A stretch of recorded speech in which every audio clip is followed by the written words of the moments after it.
NASA and modern astronomy say the Earth is a giant globe spinning 1,000 miles per hour around its central axis, traveling 67,000 mile per hour circles around the Sun, spiraling 500,000 miles per hour around the Milky Way, while the entire galaxy rockets a ridiculous 670 million miles per hour through the universe, with all of these motions originating from an alleged Big Bang cosmogenic explosion 14 billion years ago. That's a grand total of 670,568,000 miles per hour in several different directions we're all supposedly speeding along at simultaneously. No one has ever seen, felt, heard, measured, or proven such motion, yet the vast majority of people unquestioningly accept that the clearly motionless Earth beneath their feet is actually moving over 600 million miles per hour. NASA and modern astronomy say Polaris, the North Pole star, is somewhere between 323 and 434 light-years, or about 2 quadrillion miles away from us. Firstly, note that is between 1.9 quadrillion to 2.6 quadrillion miles, making a difference of over 600 trillion miles. If modern astronomy cannot even agree on the distance to stars within hundreds of trillions of miles, perhaps their science is flawed and their theory needs re-examining. However, even granting them their obscurely distant stars, heliocentric astronomers cannot adequately explain how Polaris manages to always remain perfectly aligned straight above the North Pole.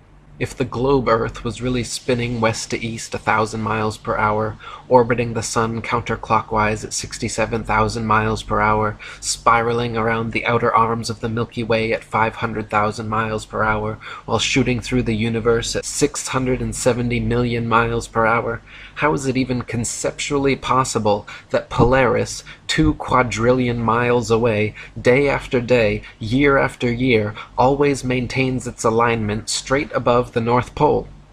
That would mean from 2 quadrillion miles away, Polaris would have to be perfectly mirroring Earth's several simultaneous wobbling, spinning, spiraling, and shooting motions. Polaris would have to be shooting the same direction through the universe at exactly 670 million miles per hour. It would have to be following the same 500,000 mile per hour, 225 million year spiral around the Milky Way, and mirroring the same 67,000 mile per hour, 365-day orbit around our Sun. Or, the Earth is stationary, as common sense and everyday experience testifies. William Carpenter wrote, "It is supposed in the regular course of the Newtonian theory that the Earth is in June about 190 million miles away from its position in December. Now since we can in middle north latitudes see the North Star on looking out of a window that faces it, and out of the very same corner of the very same pane of glass in the very same window all the year round, it is proof enough for any man in his senses that we have made no motion at all."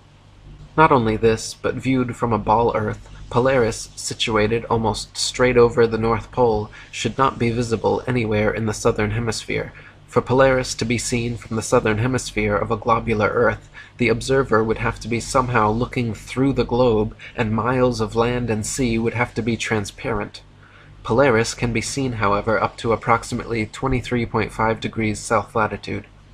Dr. Robotham wrote, "If the Earth is a sphere and the pole star hangs over the northern axis, it would be impossible to see it for a single degree beyond the equator, or 90 degrees from the pole. The line of sight would become a tangent to the sphere, and consequently several thousand miles of and divergent from the direction of the pole star. Many cases, however, are on record of the North Polar Star being visible far beyond the equator, as far even as the Tropic of Capricorn." William Carpenter wrote, "The astronomer's theory of a globular Earth necessitates the conclusion that if we travel south of the equator, to see the North Star is an impossibility. Yet it is well known that this star has been seen by navigators when they have been more than 20 degrees south of the equator. This fact, like hundreds of other facts, puts the theory to shame and gives us a proof that the Earth is not a globe." To account for this glaring problem in their model, desperate heliocentrists since the late 19th century have claimed the ball Earth actually tilts a convenient 23.5 degrees back on its vertical axis. Even this brilliant revision to their theory cannot account for the visibility of many other constellations, though. For instance, Ursa Major, very close to Polaris, can be seen from 90 degrees north latitude, the North Pole, all the way down to 30 degrees south latitude. The constellation Vulpecula can be seen from 90 degrees north latitude all the way to 55 degrees south latitude. Taurus, Pisces, and Leo can be seen from 90 degrees north all the way to 65 degrees south. Aquarius and Libra can be seen from 65 degrees north to 90 degrees south. The constellation Virgo is visible from 80 degrees north down to 80 degrees south, and Orion can be seen from 85 degrees north all the way to 75 degrees south latitude. An observer on a ball Earth, regardless of any tilt or inclination, would not logically be able to see this far. Dr. Samuel Rowbotham wrote, "Another thing is certain, that from within the equator the North Pole star and the constellations Ursa Major, Ursa Minor, and many others can be seen from every meridian simultaneously, whereas in the south, from the equator, neither the so-called South Pole star nor the remarkable constellation of the Southern Cross can be seen simultaneously from every meridian, showing that all the constellations of the south, supposed pole star included, sweep over a great southern arc and across the meridian from their rise in the evening to their setting in the morning.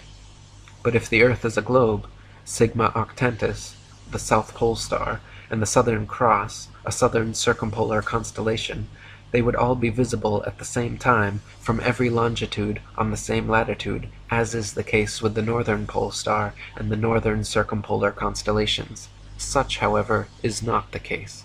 Some heliocentrists have even tried to suggest that the pole star's gradual declination overhead as an observer travels southwards is proof of a globular Earth. Far from it. The declination of the pole star or any other object is simply a result of the law of perspective. The law of perspective dictates that the angle and height at which an object is seen diminishes the farther one recedes from the object, until at a certain point the line of sight and the seemingly uprising surface of the Earth converges to a vanishing point, i.e. the horizon line, beyond which the object is invisible. Thomas Winship wrote, "If we select a flat street a mile long containing a row of lamps, it will be noticed that from where we stand the lamps gradually decline to the ground, the last one being apparently quite on the ground. Take the lamp at the end of the street and walk away from it 100 yards, and it will appear to be much nearer to the ground than it was when we were close to it. Keep on walking away from it, and it will appear to be gradually depressed until it is last seen on the ground and then disappears.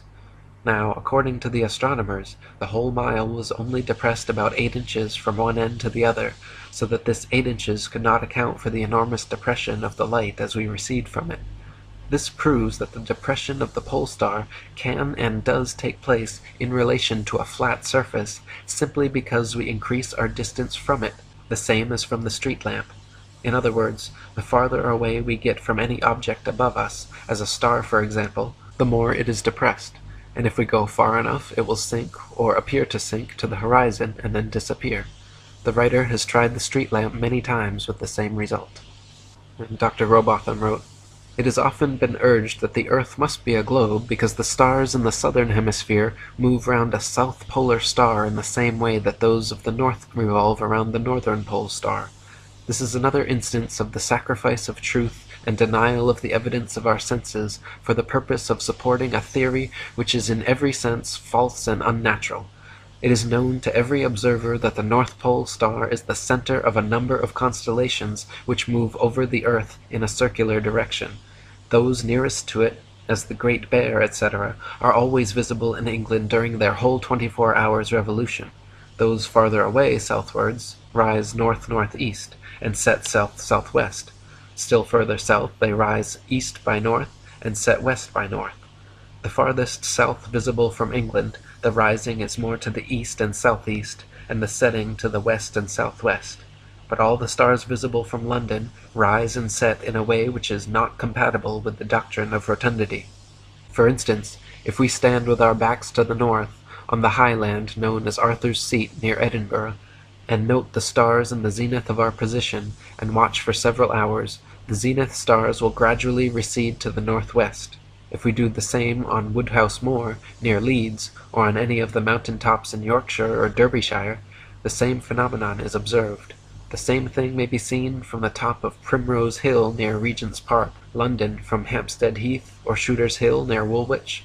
If we remain all night, we shall observe the same stars rising toward our position from the northeast, showing that the path of all the stars between ourselves and the northern center move round the North Pole star as a common center of rotation, just as they must do over a plane such as the earth is proved to be. It is undeniable that upon a globe zenith stars would rise, pass overhead, and set in the plane of the observer's position. If now we carefully watch in the same way the zenith stars from the Rock of Gibraltar, the very same phenomenon is observed. The same is also the case from the Cape of Good Hope, Sydney, and Melbourne in Australia, in New Zealand, in Rio de Janeiro, Montevideo, Valparaiso, and other places in the south. If then the zenith stars of all the places on the earth where special observations have been made rise from the morning horizon to the zenith of an observer and descend to the evening horizon, not in a plane of the position of such observer, but in an arc of a circle concentric with the northern center, the earth is thereby proved to be a plane, and rotundity altogether disproved, shown indeed to be impossible.